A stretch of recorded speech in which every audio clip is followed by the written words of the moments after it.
For many, the Turok series began with Turok Dinosaur Hunter on the Nintendo 64.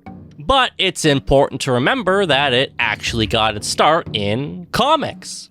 There's the 90s run with its over-the-top, everything but the kitchen sink approach, and the original series, which dates all the way back to the 50s.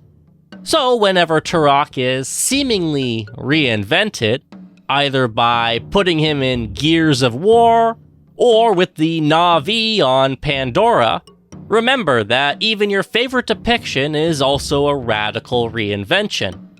And that's where Turok Escape from Lost Valley comes in. Believe it or not, despite its cutesy Funko Pop characters, this game actually comes the closest to Turok's roots. Now, whether or not that's a good thing is another story. Developed by Pillow Pig Games, which is basically just two people, this is an indie release made with Universal's blessing. On the surface, it seems like the perfect Cinderella story. Except, of course, for the fact that the game has since been delisted and is impossible to obtain legitimately. Look, there's a reason this failed, and it's not even because it's a shitty game. Escape from Lost Valley failed because its approach is just fundamentally wrong. Turok is a recognizable IP, yes, but more through vague nostalgic memories of the N64 era and a bit of cultural osmosis. And anyone who does know Turok is probably more familiar with the style presented in the 90s run of comics and the video games that followed. Or I guess it's possible they played the weird 2008 Space Marine Turok. I'm just saying, they're probably not familiar with the original comics. And hey, that's fine. I love the Valley of Gwanji / Lost World concept. This could totally work for a game, but not with the goofy art style. I mean, look at the comics. Imagine that in motion. Chibis are cute, whatever, and I guess this was easier to make, but the audience for this franchise is definitely more of the M-rated crowd. That's not to say they need to see Andar covered in blood and entrails for the game to sell, but it does need to look adult. So yeah, this could have been the best game ever made, and the vast majority of their potential audience would have watched the trailer, seen the art style, and immediately noped out. That's what I did, and the reason I'm playing it now is because it's the only Turok game I haven't reviewed. I know, never judge a book by its cover, but in this case, I'm glad that's what happened. If nothing else, it saved everyone a lot of frustration. Escape from Lost Valley is a top-down adventure game with an emphasis on combat. Playing as Turok, you team up with his brother Andar to find a way out of the Lost Valley. This is a secret place where cavemen and dinosaurs coexist. Cavemen and honkers. That's what they call the dinosaurs in this game. And hey, fair play, it's right from the comics. Escape from Lost Valley features 6 chapters, mostly defined by enemy encounters. Whether they be mobs of weaker opponents or a single boss. The actual exploration element is very limited and linear.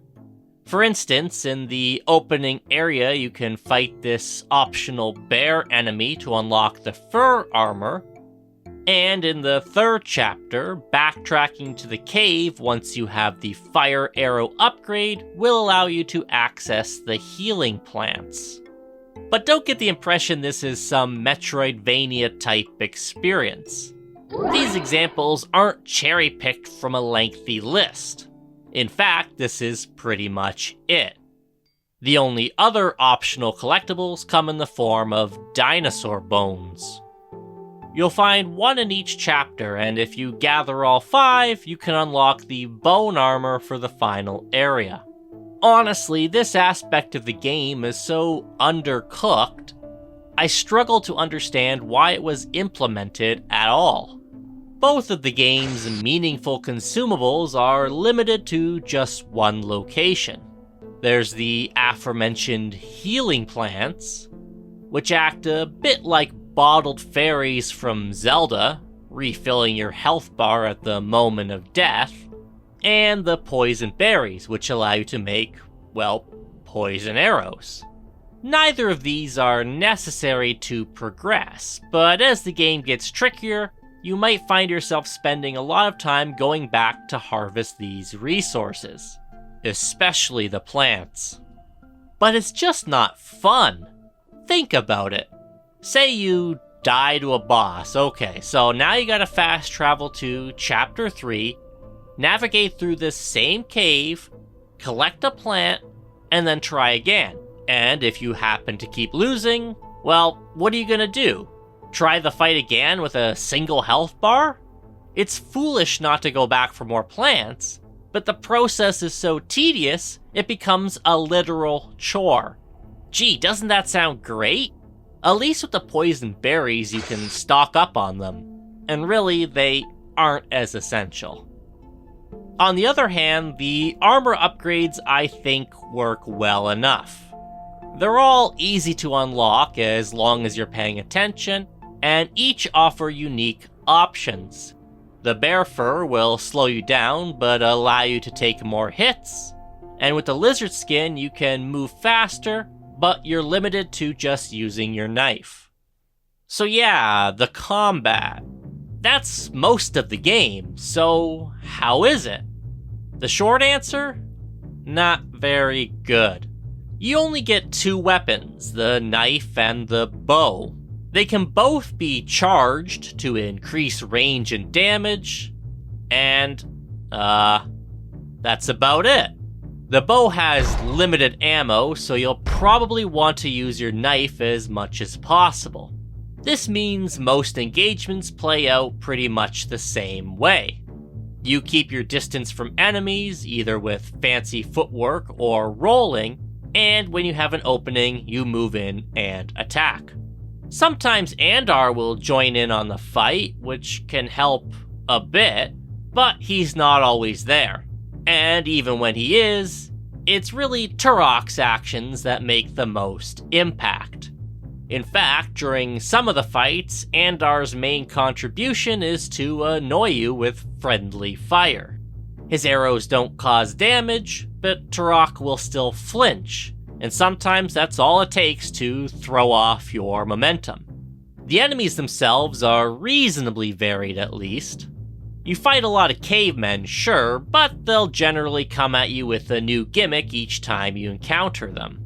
There are some that ride turtles, forcing you to use arrows to take them out, others who try to ensnare you with vines, and these annoying assholes who charge with spears and randomly vanish whenever you land a hit.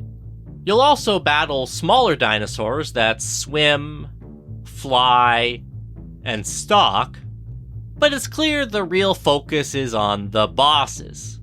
That's really all this game is, a boss rush mode with a few additional objectives. Unfortunately, these encounters are a major mixed bag. For starters, the bosses almost universally have too much health. And while it's fun to slowly pick apart their patterns, you quickly realize that they have very specific attack phases, followed by openings to inflict a set amount of damage. So once you catch on to this type of design, more than a few of these encounters start feeling a bit too similar. The ones that really stuck out all added an extra layer of challenge. The many-armed killer, for instance, was reasonably entertaining. I like how he drops webs all over the floor, slowing your movement. You can burn them with fire arrows, but that leaves you vulnerable, or risks you missing out on a chance to inflict damage. So in a way, it forces you to actually think about your next move.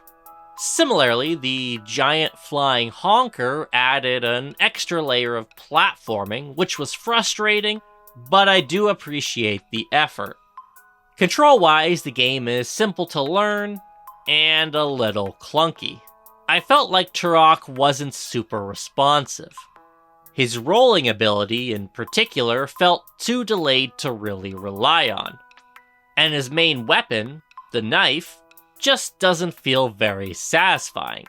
It's nice to land a charge attack and chain together a few subsequent stabs. I just didn't like the limited range. And of course, the lack of consistency. I think a wider swinging arc, much like Link's sword in the Zelda series, might have improved the experience considerably. In terms of replay, Escape from Lost Valley is very short and relies on multiple difficulties to extend its playtime. I guess that's fine. I couldn't tell you. Even the easiest mode was far too frustrating, and I didn't like the game enough to keep torturing myself. Turok Escape from Lost Valley is what it is. There's no sequel coming, and the game itself isn't that easy to track down. It's a blip in the history of Turok. It's interesting, and sometimes you can even see some potential, but ultimately this is easily the worst title in the series. Let's just hope the next one can get things back on track.